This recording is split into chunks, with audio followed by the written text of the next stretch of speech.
got 160 acres.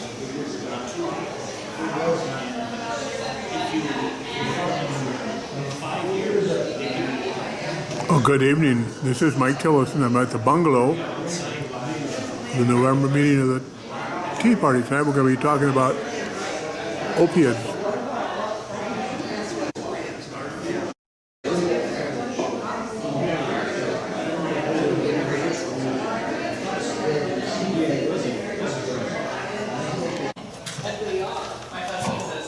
Where's just up here? Yeah, wherever you stop. Okay, let's go with our nice little group this afternoon, evening. Let's start with. It's working. Okay, Good. You got it. I turned you down. All right, let's begin with a prayer. Dear Lord, as we gather for this meeting, give us the use of your gift of peace and understanding that we may approach the matters we must handle with sincere and just hearts.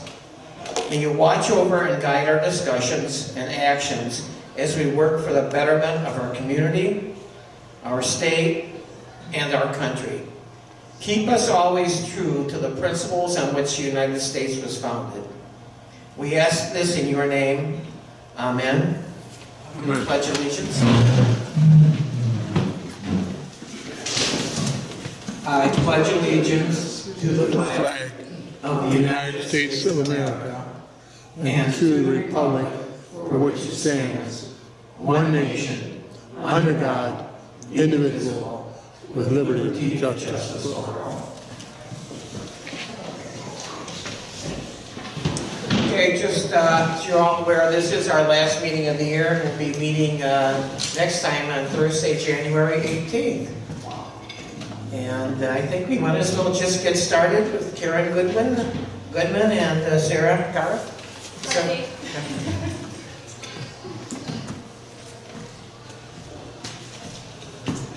Yeah, I'm just gonna be the back end. She's gonna be the back end. Sure, that's fine. Rose and Rose. This is just,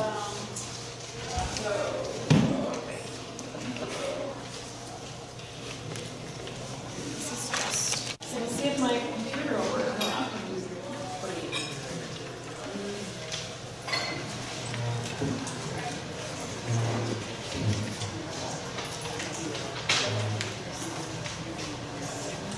Thank you for having me. I'm Sarah Garthy, and I work at Central Wellness Network here in town. And I am the facilitator for Substance Abuse Education Awareness, which is a coalition here. So I have been at Central Wellness about 5 years. Before I did this job, I worked with adults with mental illness and developmental disabilities. I'm also studying social work at Michigan State University right now, and I'm taking some addictions courses with my master's study, so had some information in that regard. But, and Karen Goodman's here, who's one of our directors at the office. She's just here as a support, and she'll chime in. So, if you have burning questions, please don't hesitate to ask. I'm pretty flexible. I will leave time at the end as well. I have no idea how long my presentation will last, so it'll be a surprise. I have a couple of 5-minute videos, but I just want to say we're all here because we're interested in this topic, and we hear about it in the news. We hear about it almost every day, and it's a real urgent issue. It is an epidemic, and it is here in Manistee. We have staff at our office that are trained addictions counselors that see people every day struggling with opioid addictions and other addictions. So it really is here. Police are aware of it. So tonight I just want to talk briefly about the overall opioid epidemic in Michigan, current efforts that are happening to treat the issue, and then prevention. And then learn about my coalition, because my coalition is really about the prevention part of it.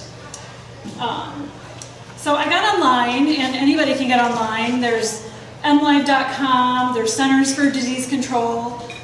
There's also the Michigan Department of Health and Human Services website, which has pretty good information about currently what's happening in Michigan. In an article from mlive.com, they were talking about that just the numbers are increasing dramatically from year to year. One statistic I found was that there was a 13.3% increase between 2014 and 2015 in Michigan. Pretty huge increase for 1 year. And I don't have 2017 stats. Obviously, it's still 2017, but 2015 was about the most current statistics I could find. I was talking to somebody here about the Tall Cop presentation, Jermaine Galloway, and I just wanted to recommend him if you ever want to bring in a professional speaker on substance use and the drug culture, because he's excellent and he's very informative and he educates all across the United States. So he's just a really good reference and resource. He talks about, like, there's opioids, right? There's prescription opioids. There is oxycodone, hydrocodone, morphine, methadone, codeine. All of those are a form of opioid for painkillers, and a lot of people are prescribed those when they have surgery from their doctors. And in the 1990s and 2000s, doctors were heavily marketed to prescribe these painkillers, not realizing that they're very addictive. So that is part of what contributed to where we are at today. Not all of it, but part of it. So I also got a statistic from the Department of Health and Human Services website from 1999 to 2016. The overdose deaths involving any type of opioid increased 17 times in Michigan. So that was from 99 deaths to over 1,600 deaths within that time frame, just to give you a picture of how rapidly it's happening. And we're not ahead of it by any means. We're kind of behind it right now, and we're getting started. So prevention efforts are more needed than ever to get ahead of it.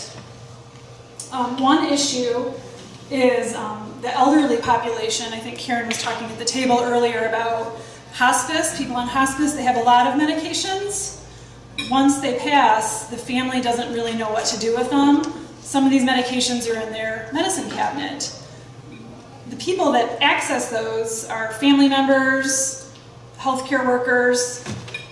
They can be stolen, and it's a huge issue of where to dispense of your medications that you're no longer using because they're not safe to keep around. So what's being done in Michigan is what I'm going to talk about. So this, again, these are all on the Michigan Department of Health and Human Service website. There's, I belong to the Community Mental Health Agency.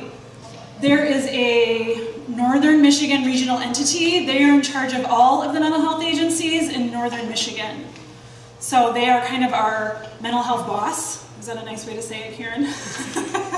They have a prevention piece, and they have a specific person working on prevention issues that is kind of connecting all of us together. So they have a hotline that people can call in if they have an addiction issue, and they will assess them and refer them to areas where they live. So if you call in Manistee or Benzie, you'll likely be referred to Central Wellness Network for services. Central Wellness Network recently opened a medication-assisted treatment center within, is it both counties, Karen? Yeah, and there's a Dr. Baker out of Traverse City who's managing that program, but it's a combination of you have to do therapy and you have to do this program. And it's not easy to get into, but people that are really committed to getting better and recovering, it's an awesome opportunity for them. I just want to add that Dr. Baker actually is in town tonight doing a presentation somewhere else, but he works for Manistee Benzie, and he has a practice in Grand Rapids area, but he goes to different counties and provides this service. And he is one of 3 addictionologists specializing in substance abuse services. that the state of Michigan has. And one of those is in the UP, and he's retiring.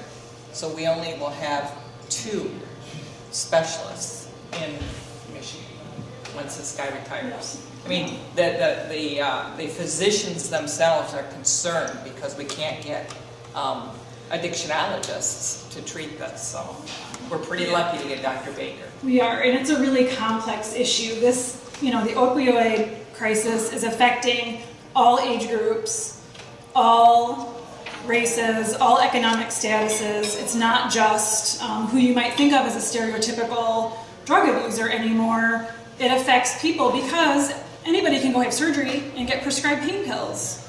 It happens all the time. And some people are prone and get addicted very quickly to them. So, Michigan, the state of Michigan, I learned this, passed a Good Samaritan law in 2016. Do you guys know about this law?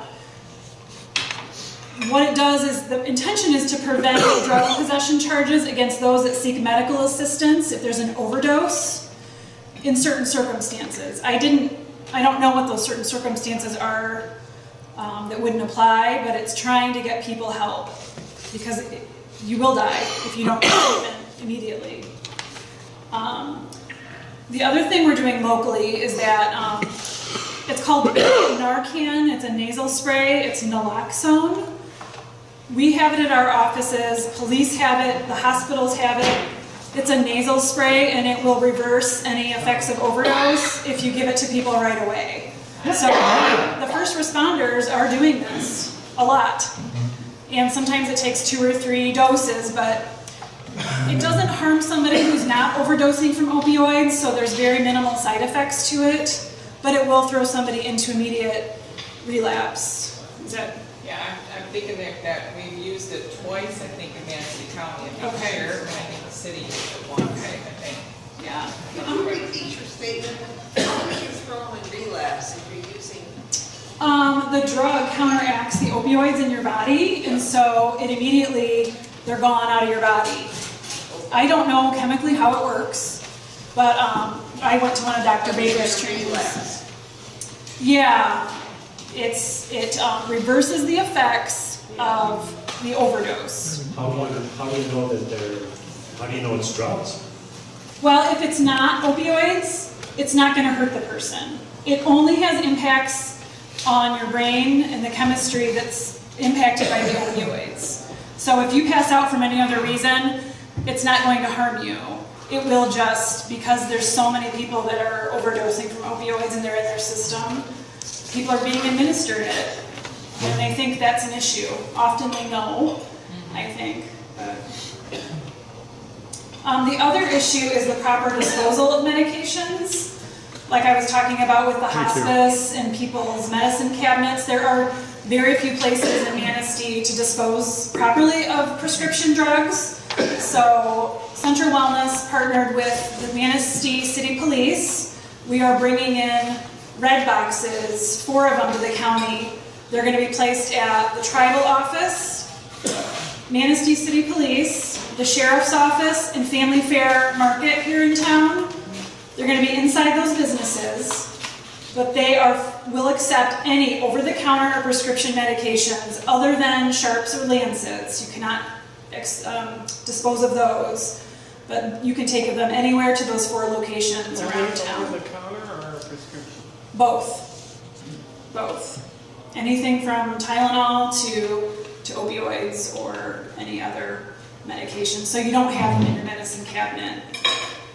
So we are going to get the word out on that. We're getting ready to do some press releases. The Substance Abuse Education C group is going to take some publicity. So you should read about it in the newspaper, radio. It'll be on the radio when they come. Soon. It's like in December, we're hoping. There's also one that I can't get used to saying this. Manistee Munson Healthcare, the hospital, also has a drop box for your medications, your used medications as well. But these 4 will be in much more convenient. Yeah, the sheriff's office used to have a yellow box, but they got rid of it in anticipation of the red box coming. And they look like mailboxes. And the police are gonna be in charge of emptying those and properly disposing of those medications. Do people get sent around here, do people get sent home with a supply of fentanyl patches? Like if they're on hospice or something, are there You could. patches in the home? Yeah, you could. I mean, there is an ability to get a order for patches. They don't give you like a 30-day supply, but most times you might get 7 days patches. Doctors are starting to limit the amount they're prescribing for people, but they still are prescribing them. But yeah, I'm sure if you need it, you can get a patch if you're on hospice.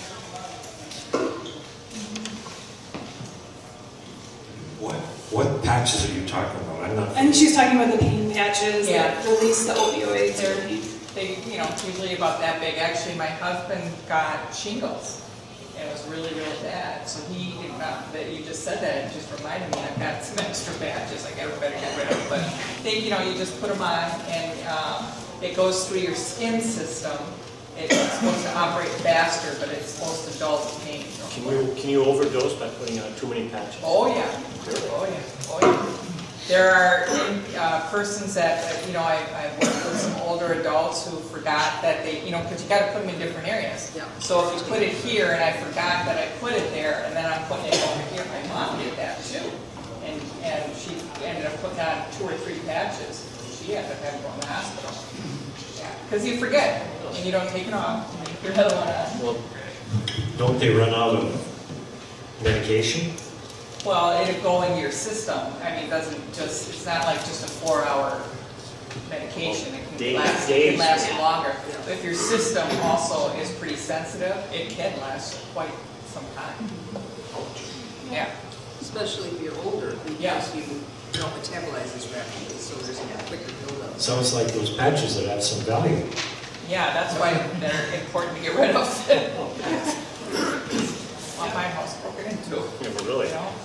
That's the world we live in, unfortunately. Hard to believe they'd go after a few patches. People will chew those. It's so, yeah, you'll do whatever it takes. And that's why you go from taking the pills to getting street heroin. Because it's cheaper to get heroin, and if your doctor stops prescribing it and you have that addiction, you're going to find that need anywhere you can. So,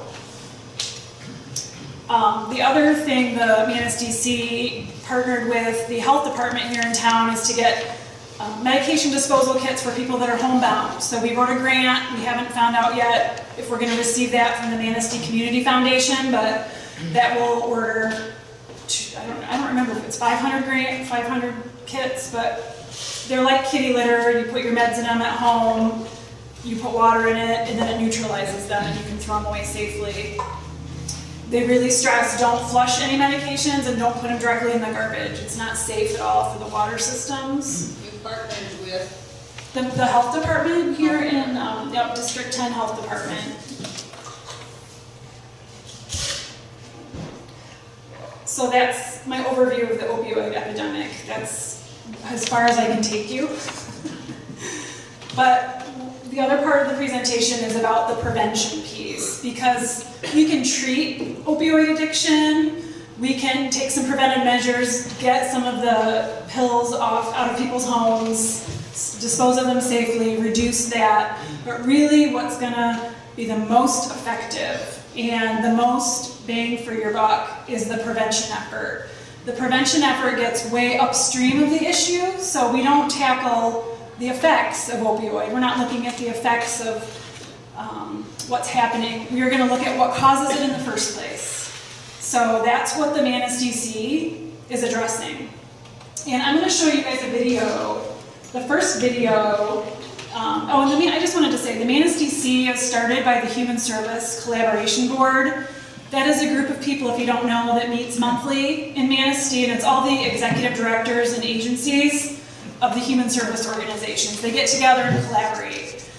They were very concerned last January about this opioid crisis, so they created the MANSDC, Substance Education Awareness.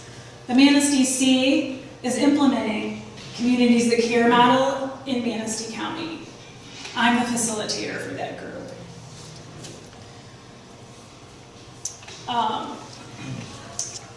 So the first video is just introducing you to what Communities That Care is.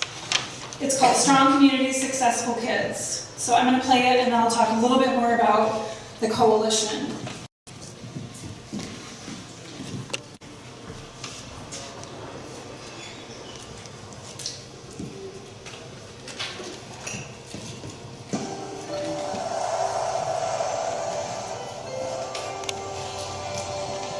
I think that's a loud, shaky microphone. So many communities want so deeply to help their young people, but they don't know how to go about it. CTC shows you how to do it, gives you great tools so that you can do it efficiently and effectively. I think the communities care model can really help our community bring in a number of, if you will, resources together to have a collective impact in reducing the crime. Montbello is a neighborhood in Denver's far northeast area. Montbello has historically been underserved. Communities That Care was chosen because, well, for many reasons, the evidence-based nature behind it, but also there is a requirement for significant community involvement. Communities That Care is a process for organizing all the stakeholders in the community who care about young people around a common science-based framework to promote the healthy development of young people by reducing known risk factors in the community, enhancing protective factors in the community, and using evidence-based programs and policies to achieve better outcomes for young people. When I saw CTC and the Research Foundation and the strong background that it had, I really felt that this had a good chance of making a difference here in our community.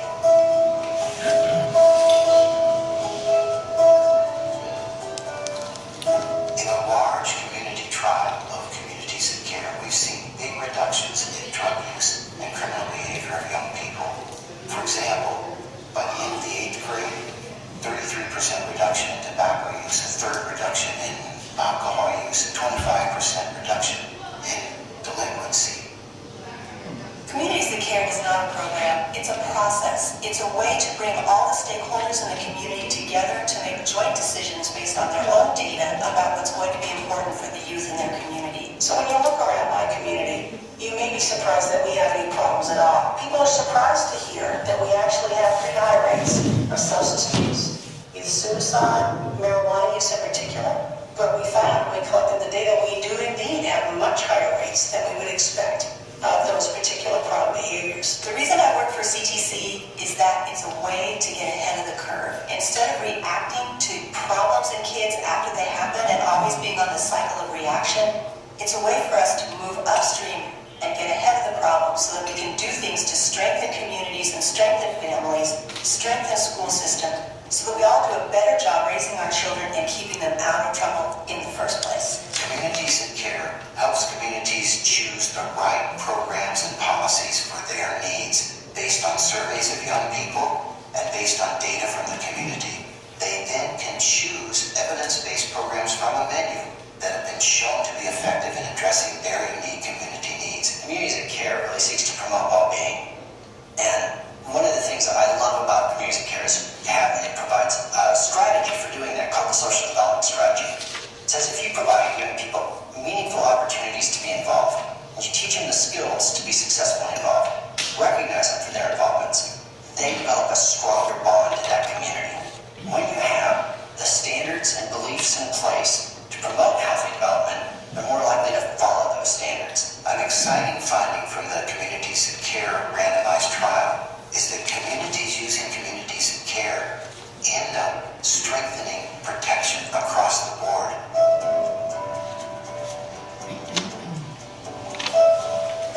Communities That Care is a good investment for communities. It produces $5.30 in benefits to communities for every dollar spent. Because Communities That Care has been shown to prevent crime before it happens, to prevent smoking before it happens, it reduces the costs associated with those problems.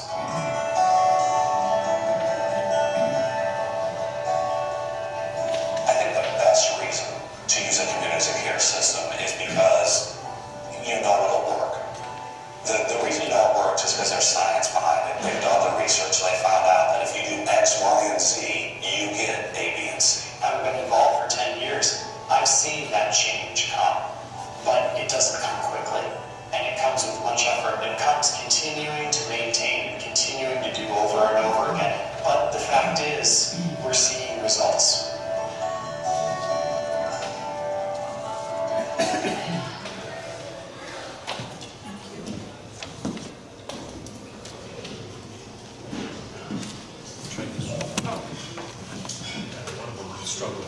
Got it. Okay, thanks everybody. So that was just an introduction to what the project is here in Manistee. I recently took a class on adolescence and addiction, and I was shocked. 11 years old is the average age of first exposure or use to substance. That could be alcohol, cigarettes, whatever, but 11 years old. Prevention is so important. If we talk to adults about it, that's great, but we really need to work on changing the culture of the community and strengthening the families. So the model, so how do we do the CTC? What the heck, how do we do this? It seems like a huge thing to try to do, right? So there's a facilitator, that's me. Yeah, you have a question? Yes, you're talking about the county coalition. Yes. Is this part of what the county's coalition has agreed to do, this CTC? Yes. So as all the agencies that attend the collaboration, or participate, if you will, Yes. are involved in this CTC program. Oh, yes, many of them are. We came out of the coalition, so we're our own coalition, if that makes any sense at all. Are you funded by who? I have a grant that currently is funding my position for part-time, and it's 1 year, and it's liquor tax money, I believe. Is that right, Karen? Through the liquor tax grant. In Madison County, and you probably heard this at many of our commissioner meetings, every county gets liquor tax money. And that liquor tax money in our area, the 21 counties in northern Michigan, goes up to this northern Michigan regional entity. And then they disperse it back. And so we have Sarah in this position through that liquor tax money. The Human Services Council group that you're talking about earlier, that group has determined that substance abuse in Manistee County is a huge issue, and therefore they researched and found the substance abuse Education awareness group, who now found this type of service intervention to help our community get through this problem. So this is really a long-term project. This is not going to happen in a year. This is a 5 to 10 year project. Coalition, yeah. I'm still confused because you're saying that, I am still confused because you're saying that this C group was SEA. Right. Was created in Manistee. Yes. Is it modeled after or under the CTC? How do CTC is a system that they developed. Okay. It's a system that is evidence-based. There's several systems that they looked at. I wasn't there in the original planning, but they all agreed that Communities That Care is the model that they want to implement because of the effectiveness. So C is using the CTC model. Correct. Got it. Yeah, it is confusing. It's okay. Well, you got to realize that a lot of this information will be disseminated, even if there's not a lot of people here. Other people will read the newsletter that will come from this, and so Perfect. So I'll be around town more too. So they need to get this fact straight. Yes, yeah. We had an article in the paper. They did a straight talk about our program a couple weeks ago now, maybe a month ago. That was the first piece, but there'll be more. We're not going away, so. But there's a facilitator. There are key leaders. So the key leaders came together in the community and said, yep, we're on board with this. Some of those are the HSCB members. So there's key leaders that are supportive of this program. There's a community board and there are work groups. And the community board and work groups are what drive this program. So we have 6 work groups right now. We do public relations. We resource all these, we assess all the resources in the community. We are looking at data. We have a CTC youth survey that we are going to be trying to implement in all the schools in Manistee County. It's a countywide assessment. Even though we go to the schools, that's where the kids are. All of the results are tabulated for the county as a whole, and it measures the risk and protective factors. And we do that every other year. So next year, to the 2018-19 school years, my pitch right now, we are meeting with the superintendents next month to talk about that. That's a huge piece. If we don't have the right data, we're not going to implement the right programs. Because Manistee is a unique community and it has its own strengths, and we need to know what those are, and we need to know where there's gaps at for the youth. So there's many work groups, and I can give you information on the work groups. Yeah. What is your budget per year? And I know there's two groups, resisting, and then that's just a small portion of your whole thing. So what is the budget for this, and what's the community mental health? What's the budget for Manistee County? Karen, do you know what the grant was I just read that. No, I mean for the whole thing.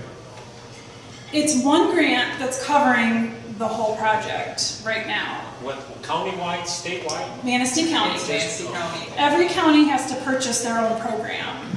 There is one in Benzie too. They have separate funding. You know, I want to say it's in the between 20 and 30,000, but I'm not exactly sure. We received 5 grants, and actually that was just in the paper. I think we received like almost 200,000 worth of grants recently, so I cannot recall exactly what Sarah's was, but it's somewhere around 20,000. Who does the grant writing for you? Do you do your own? Karen does. My director, Cheryl Kobernick, also writes a lot of grants. I have started writing grants since I've been on.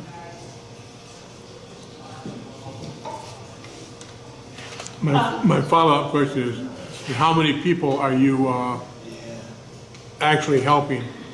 I don't mean people you're talking to, I mean people you have opiate or other drug problems, and how many are you helping? How many do you actually help? I don't have the percentage of current people that have opioid addictions. This program is not directly addressing people that are currently addicted. It's addressing the underlying issues of why people become addicted in the first place. So our focus is children. We do have an adult services work group that's working on prevention as well with adults. That's one of our branches.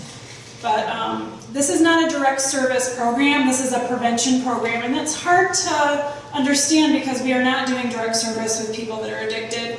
We are starting to do things with the youth armory. We are starting to get the red medication boxes into town to get the drugs out of the homes and off the streets. We can do educations for parents. So we really need the data so that we can focus our efforts and find evidence-based programs to put in Manistee that help. So It's hard for me to believe that it's that big of an issue. I must live in a cave or something. You know, it's just hard to believe for me. yeah.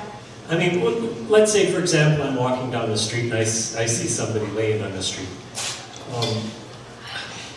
How do you know he's overdosed on drugs? And what does a drug overdose person look like? I mean, does he act? How does he act? You know, I mean, is he? It could be mistaken as a mental health issue. It could be somebody that looks drunk. It could be somebody who's passed out. So really, I think the best choice if you feel like somebody's in danger is to call the police or the paramedics and have them get checked out. It's better safe than sorry. Because you don't always know. Just like if somebody's in a diabetic fit, they look drunk, right? Because of their blood sugar levels, but they really need medical attention. So I think it's hard to know unless you're an expert. Well, has anybody tried to figure out why this? I mean, even if the drugs are more available, which evidently they are, what causes people to take drugs that make you numb? That's an awesome question because I have the answer. So what I was going to talk about next is actually what leads to drug use. And what leads to drug use also leads to delinquency, teen pregnancy, violence, school dropout. All of those issues are interrelated because the risk factors are many, and they've studied these risk factors and what causes it. And I have a video that I'll show about the risk factors, but they look at the community, So for an example, a risk factor in the community could be the community has a favorable outlook on drug use. That could be legalizing a drug or being accepting of people using a drug. Teens having easy access to alcohol in stores. All of those things are risk factors. In school, the risk factors are kids not wanting to go to school or having bad grades. Those are examples. In the family, if there's a family history of the problem, that's a risk factor. I think many people know that. If there's a high level of family violence or conflict, and parent attitudes about the problem. If parents are permissive about alcohol use or smoking or marijuana, the kids are more likely to use. And then we look at the individual and the peer relationship, kids that are more rebellious, and look at your kids' friends. If the kids' friends are doing drugs, it's more likely that your kid will do drugs. Those are all risk factors that are covered. So, does that answer your question a little bit? It's a big question. Well, I realize that, so. It's just, I don't know, I'm just so stupid when it comes to that kind of stuff, you know. I wouldn't say that. I think all of us are learning together. This is new to all of us, and unless you study this, how would you know? Because we don't hear about it, right? It's not on the TV. We're not taught it in schools. But that's the cool thing. I'm very excited about this program because it has such awesome potential. It can strengthen the entire community and address so many issues. I have a sheet I can show you. I didn't bring copies, but it talks about what risk factors are linked to what behaviors. The behaviors you're talking about are drug use, pregnancy, the things that concern all of us. Do you know how we rank with other counties? I do not know that. Karen, do you know where they would even find? Actually, what I pulled up was the District Health Department, number 10, does an annual needs assessment. This one from 2016 shows you what the health of our community is. And in here, we rank a little bit above the state average, but Well, it was above good or bad? Yeah. it's bad. Bad. Yeah, it's bad. Our use is above the state average. The other side is there's worse than us. No, I just wanted to kind of answer your question, Steve. We're close in Mason County, and we're seeing more and more, or we're hearing from our sheriff and other officials that more and more of the accidents are a result of the drug usage. And I think that's showing up in nationwide statistics as well, that a great majority of accidents are because of drug abuse. Are you talking And it about isn't just auto alcohol. accidents? Pardon? Auto accidents? Yeah. Our city council, in their infinite wisdom, has decided that it'd be a wonderful idea to have a marijuana factory down there. I think that's beyond stupid. What say you? Well, I can't speak for that. Yeah. Huh? That's beyond. That's out of my realm. Yeah, that's beyond us. Here we're talking about prevention and education, especially starting with younger populations, because My funding is bipartisan, so. yeah, yes, because we know that this isn't going to get any better. So if we don't start working with our younger population. We know the culture is permissive. You see it all over the place. You know, we talked about Colorado and other states where it's legal. It's partially legal here in Michigan. You see the permissiveness of it. And so, yeah.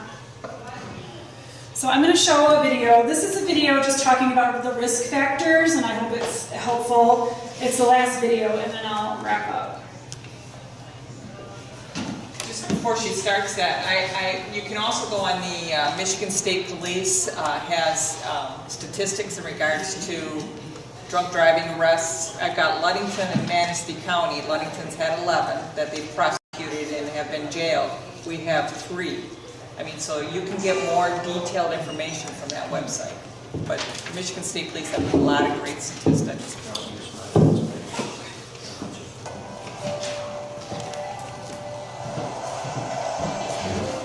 It's just another 5-minute video. If you want to prevent a health and behavior problem before it happens, you need to know about the risk factors that predict the problem. What kinds of problems? Well, if a dad asks his son to grab him a beer from the fridge, it's more likely that that boy will be drinking before its legal age. If a girl hangs out with friends who are using marijuana, she's more likely to use marijuana later. We call those things risk factors. A risk factor is a condition that increases the likelihood of problem behaviors. Understanding risk factors is one of the key foundations of the communities that care process. How do we know about risk factors and where did they come from? Well, we've looked at hundreds of studies across 30 years. We've looked for consistency of risk factors in at least 2 well-documented, well-designed studies that follow young people across development. What have we learned from these hundreds of studies? Well, the first thing we learned is pretty much common sense. We learned that children are influenced by every domain they grow up in. They're influenced by the community, the school they go to, their family, within the individual and their friends. And why is this important to communities and care process? Well, it's important because we know that in order to be effective, you have to look across all 4 of these domains. And you do this in order to see where these risk factors are affecting most of the kids in the community, and that's where you want to intervene. The second thing we've learned is that risk factors can be present across development, from prenatal through high school. Kids who are aggressive in 1st and 2nd grade, for example, are more likely to be violent later in life. Or kids who don't have the skills to refuse drug offers in middle school are more likely to get involved in drug use. Why is this important? Because you want to provide preventive interventions across the developmental span. The third thing we've learned is that risk factors predict multiple problems. For example, kids who have low commitment to school and don't value education, they're more likely to be involved in substance abuse, delinquency, violence, teen pregnancy, and dropping out of school.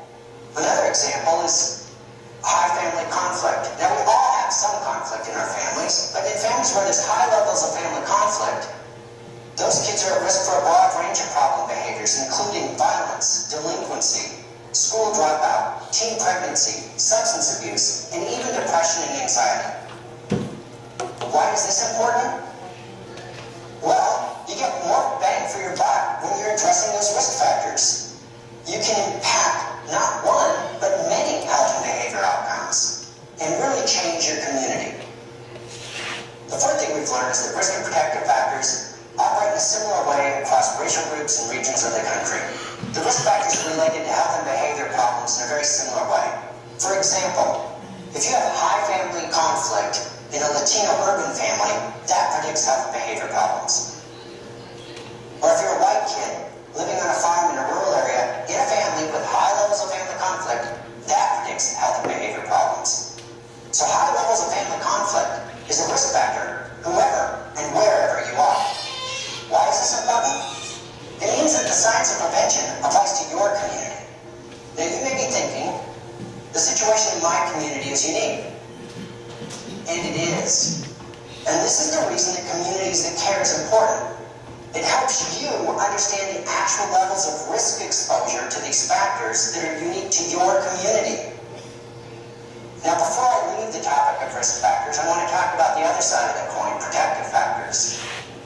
Protective factors act like a shield to buffer against risks. For example, strong family bonds can buffer a child against the risks of growing up in a disorganized neighborhood, where people are moving in and out, people don't know their neighbors.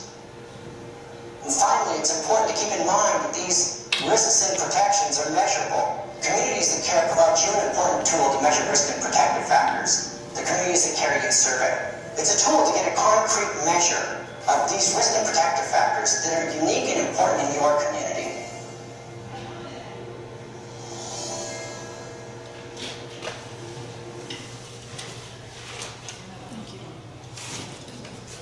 Try that and see what works. Okay. So that was the risk factors that this coalition is trying to address. So I just want to say, if you want to get involved, if you want to know more, anybody can get on the Communities That Care website. These videos are for anybody to see. I just pulled them off the general website. You don't have to log in, you can just play them if you're curious. I have a question. What actually do you do to prevent drug use?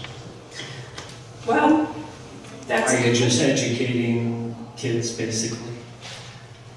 Drug use is a behavior that's negative, so what we want to do is address the factors that lead up to the drug use, which are the risk factors. So if we find in the youth survey, for example, that kids are really unhappy in their home, we're going to bring in a whole lot of programming that's going to teach parents how to do it better. Well, Does that make sense? We're going to work on building up the families, if that's the risk factor in the community. yeah, but how do you do it? I mean... There's evidence-based curriculum we can use. I know, but how do you do it? Do you say, okay, you know, you're a rotten parent, come on in here and we'll educate you. How do you do it? We go ahead. What I would say, you know, it's you walk a very fine line, because now I'm going to have to go to a parent and say, well, maybe you might not be doing it right. You know, so we have practices and ability to come in and mentor people. Actually, we as mental health workers, but the people who are really valuable to us are people who have experienced it themselves. We call them peer supports. We have grandparents. In Mason County, when I was down there, we had grandparents raising grandchildren, and that was a program, and then they would come in and they would mentor some of the younger parents and help the younger parents learn how to parent. So there's a lot of different ways you can do this in your community. You know, volunteers, I think about the senior center.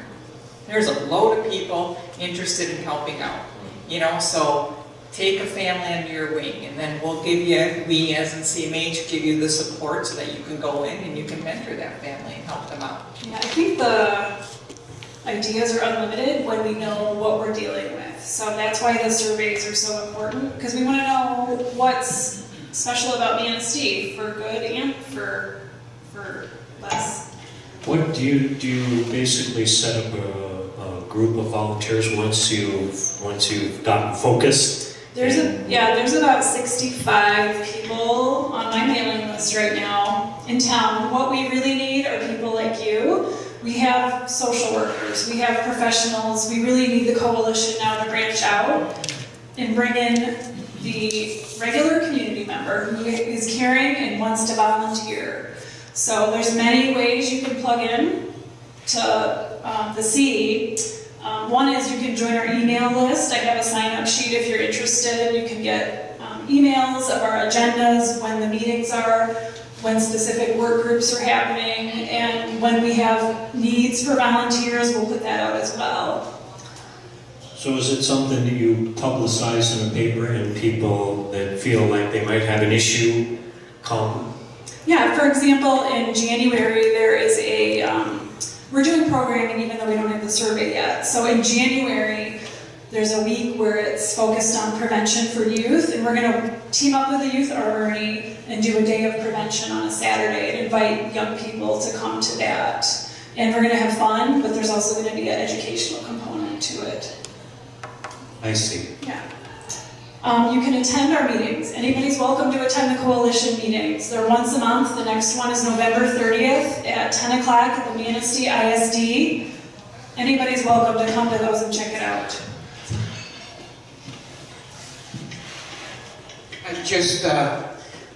From what I've read before the meeting and what you're talking about here, one of the things that seems like that I really like about the program, sounds like they almost like a block grant money back to you, and the decisions are made here. Correct. And not in Lansing or Washington. You people get to decide the types of interventions By the county. by the county. We've got a bigger problem with A than B, so we're going to focus on, is that Correct. And really the decisions on, if you're a part of a work group and on the board, you're the ones making the decisions on what we're implementing. My only role is to keep the fidelity of the program so that it works and to keep everybody on track. But this is a community-led project. I can't emphasize that enough. I am just the spokesperson, honestly. But it's gonna take the entire community to buy into this for it to work. Do you have a local board, or is it a regional board? or- Local. And how many people are on the board?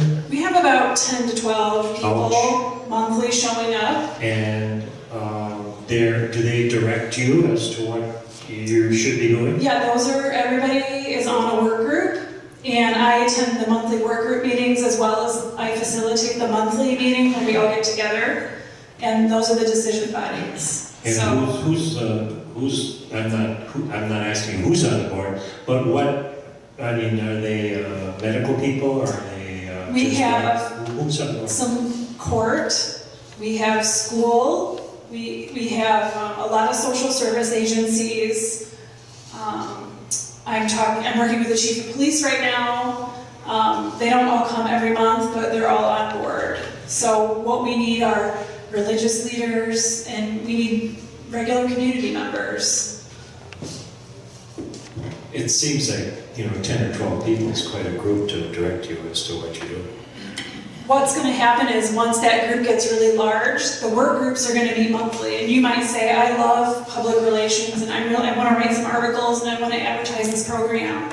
You can just go to your work group that's public relations. You don't have to come to the monthly meeting. It's the board meeting. There's going to be a chair and a co-chair for the work groups. We're not there yet because we're just getting started. Does that make sense? Eventually, the board is going to be the chairs and co-chairs of all the work groups. Right now, everybody's invited. What are your qualifications to be director? I have a license for a Bachelor of Social Work, and I have about 20 years experience. I've worked a long time in prevention and early childhood abuse. That was the first part of my career. I've worked for 2 domestic violence agencies.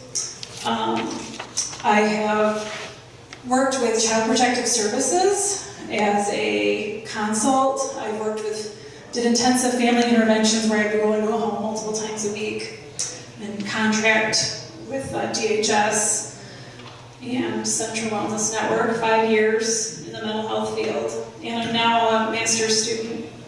Do you do anything in Wexford County? Because I noticed you live in Wexford. I do not. I neglect Wexford. Could you expand on a conversation we had earlier about how the drug use and all these negative behaviors lead to also sex trafficking, human trafficking? I think sex trafficking is a byproduct of the drug use. When you say, Karen, if you are addicted, you are desperate, if you're out of money and you're, not attached to your children, we're talking about multiple issues that lead up to it. I'm not an expert in sex trafficking by any means, but The human trafficking in northern Michigan, as I've said earlier, is an epidemic. Manistee County is considered an area, and I keep wanting to expand this because it's not just human trafficking. It is human trafficking and slavery is the category, which means that a person is in a situation and they can't, for whatever reason, leave that situation. So if you think about sometimes some of our migrant workers that come in, if the conditions are less than habitable, they might be stuck in a situation where they can't get out. So that could also be one of the reasons why Manistee County might be in this situation too, because we have so many migrants through our system. But also too, with the increase of alcohol or drug abuse, especially this opiate addictions, you will have family members, unfortunately, sell children into slavery, sell them into human trafficking. For whatever reason, there seems to be a pipeline that comes right up Manistee County and into Traverse City.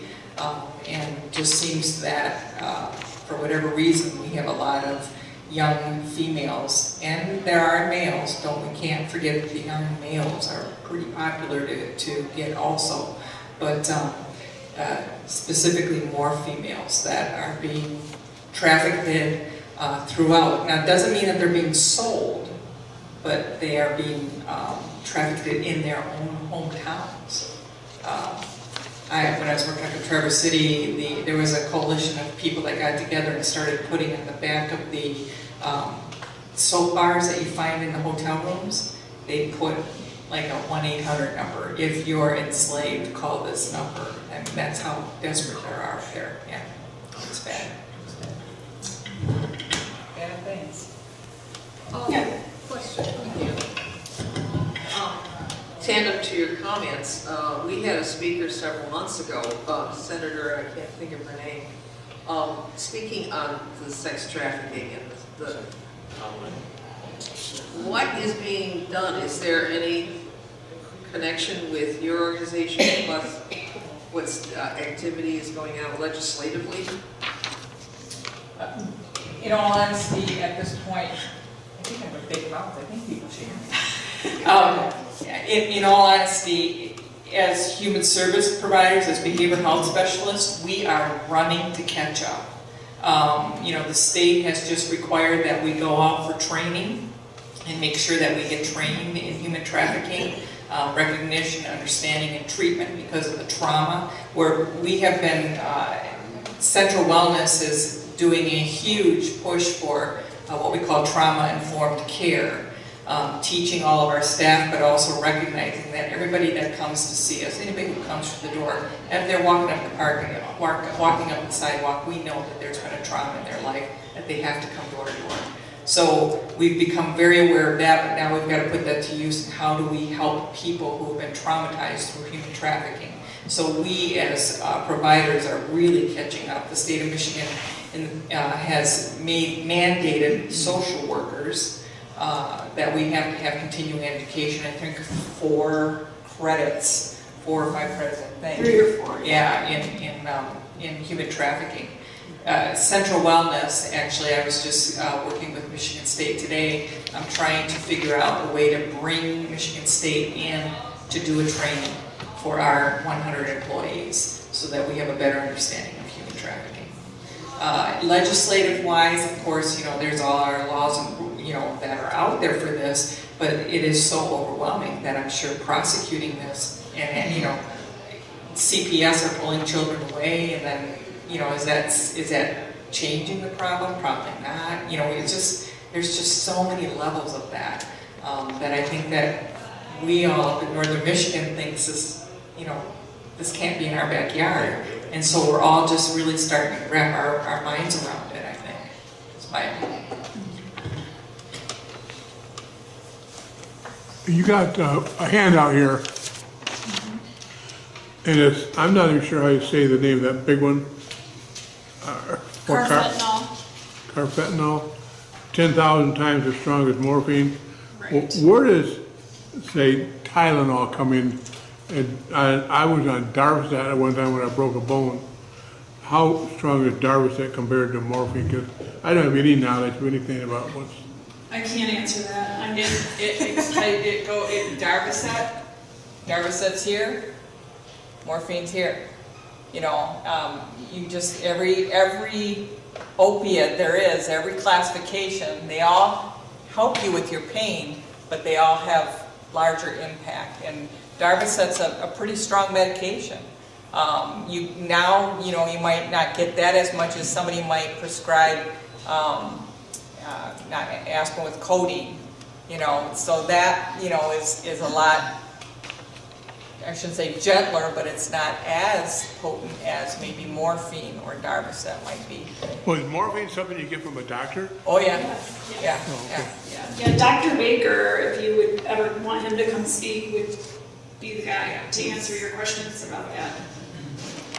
I have a question, real quick question. How do you become an addictionologist? I am that one. It's a medical doctor who goes on for their advanced practice, like, a surgeon goes on to learn surgical techniques, and addictionologist goes on to learn about the addiction, how to treat it, because it has to be, for addiction, especially like opiates, you have to have a medical intervention. Detoxing somebody from opiates is very different than detoxing somebody from alcohol. Alcohol is very, very dangerous. Opiates, like we have medications that can help the person stabilize so that you can slowly titrate them down and out of that addiction. Alcohol, that's a whole nother, you know, there's so many complications. that go with Opioids that. block the pain receptor. So they come in and they block the pain receptor.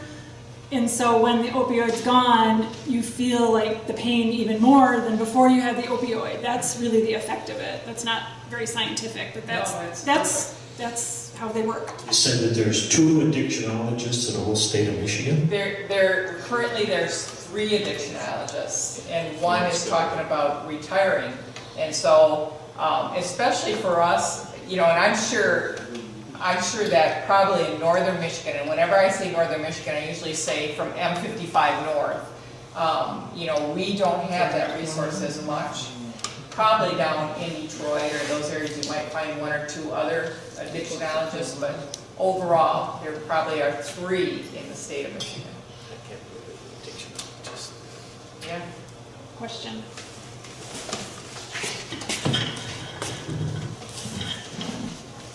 You were talking about drugs, and the talk cop told us where the kids get their drugs is on the internet. He said a lot comes from China, Craigslist. So for a couple $100, you can, you know, get a nice stash. For $400, you can get the drug, the pill maker. And I see you've got some of the fake pills on this handout. So kids get Visa gift cards at Christmas time and for their birthdays, and guess what? They can go online and order the drugs and the drug paraphernalia. It's readily available. How sad. Join our coalition. I go to enough You do meetings something already. Come to our events. You know, it's funny, I go to a lot of meetings and I don't recall, you know, and I'm not saying I'm not aware of the drug issue, because I am, but I'm not recall your organization in any discussions about your organization either, so. Central Wellness Network or the Manistee C in particular. Either one. The C is pretty new, so that doesn't surprise me about that. Well, Central Wellness, I just started in July, I moved back to Manistee County to work for Central Wellness. And, you know, it used to be called Manistee Benzie Community Mental Health, and they changed their name. So that's why people don't recognize it now. It's because they call it Central Wellness, so. But I'll have my big mouth all over town. I won't even bring this. They changed their name because there's a big movement for integrated health, and Karen, that's why she's on our team, basically, is to help with that. But we really are working heavily with primary care doctors and health departments and all kinds of agencies. You know, Central Wellness does have a better sound to it, really. It does. It does. And people, you know, people have stigmas.